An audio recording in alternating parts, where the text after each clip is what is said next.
La carrera que vamos a estudiar es Derecho. Existen muchísimas ramas y el código de ética está relacionado con cada una de ellas. Puede ser la materia penal, que se dedica, por ejemplo, si eres un ministerio público, es la persona encargada de vincular a proceso al imputado o al probable responsable de un hecho delictivo, o si eres defensa, de asegurarte de que su procedimiento y su pena sea acorde a al delito que cometió, a la acción delictiva que realizó. En la familiar, igual manera, tiene muchísimo que ver con el código de ética. Y en la civil, en la agraria, en la ecológica, en todas las ramas del derecho está relacionado al código de ética.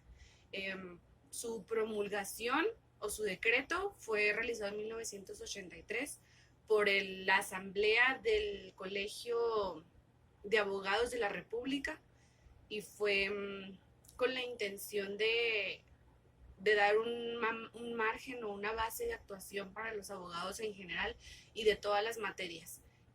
Tiene varios apartados, uno de ellos es relacionado con los honorarios, con el pago que se debe exigir al cliente de acuerdo a su posición económica, de acuerdo a las actividades realizadas, de acuerdo a la moral que tiene cada uno de ellos para hacerlo de acuerdo con las acciones que realizó.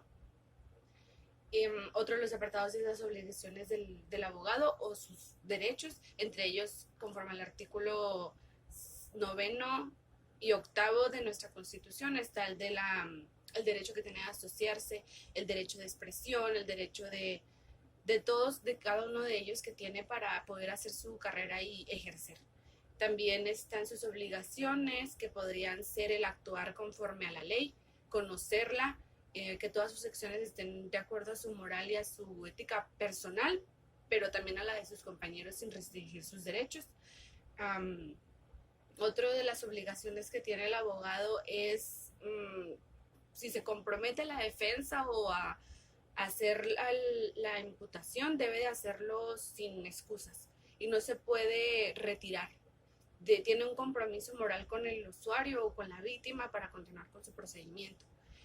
Siempre su actuar debe ser en base a la justicia, que esto se refiere a no meter intereses personales en sus casos, siempre yéndose por lo que le corresponde a cada uno de ellos. Por ejemplo, si es para defenderlo, aunque sea un delito muy grave o muy delicado, tiene que asegurar que sus derechos humanos, que son aquellos que tiene cada persona por el simple hecho de ser humano, es decir, la libertad, la vida, la dignidad, aquellos consagrados en el artículo 1 de nuestra Carta Magna.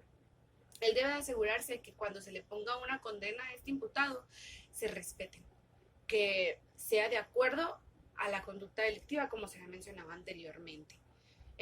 Otro de los deberes puede ser el honor, que todas sus actuaciones o sus mediaciones en el proceso, en todos los procesos, no estamos hablando nada más del penal, en el proceso familiar, en el civil, en el agrario, en el laboral, en todos los ramas del derecho debe de ser conforme al honor.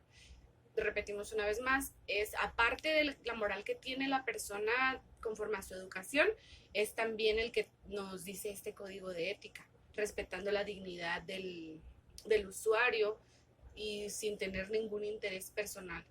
También nos prohíbe en este código de ética el tener una relación personal, el hecho de tener una relación con un juez personal no debe interponer la resolución o la sanción que se debe poner, ni debe de tener ningún tipo de factor de convencimiento para que sea un fallo favorable a la persona que tiene relación con el juez. Es todo, como su nombre lo dice, con la ética. Por eso mismo es el código de ética. También la responsabilidad por negligencia es otra de los deberes que se mencionan en este código.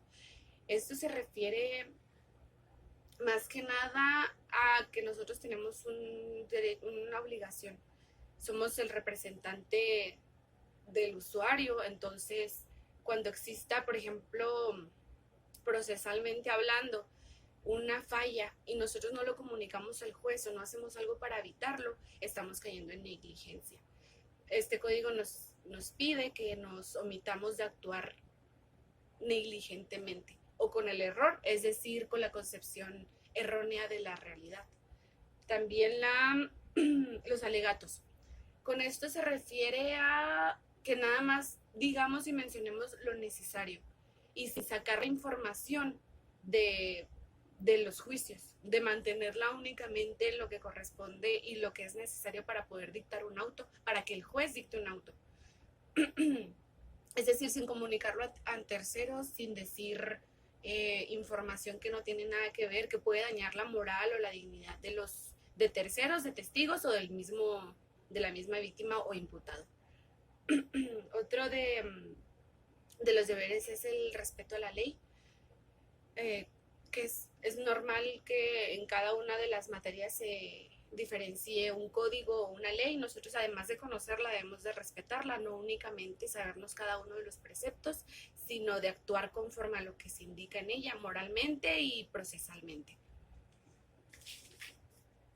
Además, los honorarios que deben de estar conforme a derecho, no exigir más, no exigir menos. De hecho, existe una regularización, una legislación dedicada únicamente a eso. Y por último, las principales obligaciones: la lealtad, la privacidad, la dignidad, todo lo que nuestra Constitución marca en su artículo primero. Está basado este código de ética, de hecho, en nuestra Carta Magna, y en su artículo primero, la libertad, la no discriminación por ningún motivo de raza, de género, de preferencias sexuales. Todo nuestro actuar debe ser con base a derecho. ¿Y cómo podemos nosotros tener un régimen o una base? Pues en el artículo primero constitucional, que ahí se dicen todos los derechos humanos, o un resumen de los básicos. Además, la relación con los colegas, simplemente lo que habíamos mencionado anterior, que las relaciones personales que podamos tener con el juez o con alguno de nuestros compañeros, por ejemplo, con un ministerio público, con otra de las partes, no tiene nada que ver o debe ser totalmente aparte de la actuación procesal que tengamos en el procedimiento, para la redundancia, y no debe interferir con la resolución que dé el juez, ni con nuestro actuar como parte del procedimiento. Debe ser esta relación conforme a la dignidad, respetando la dignidad de nuestros compañeros, sin exponer ningún tipo de información confidencial, como ya lo habíamos mencionado, y sin agregar o hacer nosotros algún tipo de conjetura o creación de conclusiones sin tener hechos probados, sin especular.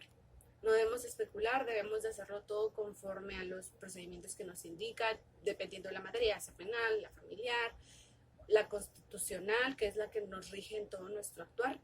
Este